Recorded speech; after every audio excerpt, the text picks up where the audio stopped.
কি জুতার মধ্যে হাত ঢুকায় নিছে আবার?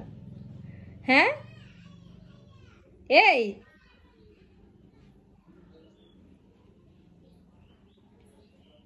এলসা, জুতার মধ্যে কে হাত ঢুকায়? হ্যাঁ মানে কি একটা অবস্থা। হ্যাঁ ভাল লাগে না কিচ্ছু নাকি? কোন বিলাই আছে যে এরকম করে খেলতে খেলতে জুতার মধ্যে হাত ঢুকাইয়া, জুতার বেল্টের মধ্যে হাত ঢুকাইয়া আবার শুয়া থাকে, আবার দইরা নিছে আবার? কি জুতায় কি যাইবো গা?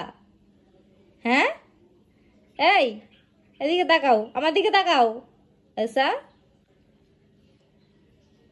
কি রে ভাই, রে ভাই, তাকানোর কোনো নাম নাই, অবস্থা কি ওর। হ্যাঁ ওই যে ঘুমাই যেতেছে। ঘুমাই কেন? এই জুতা নিয়ে ঘুমাইতেছো কেন?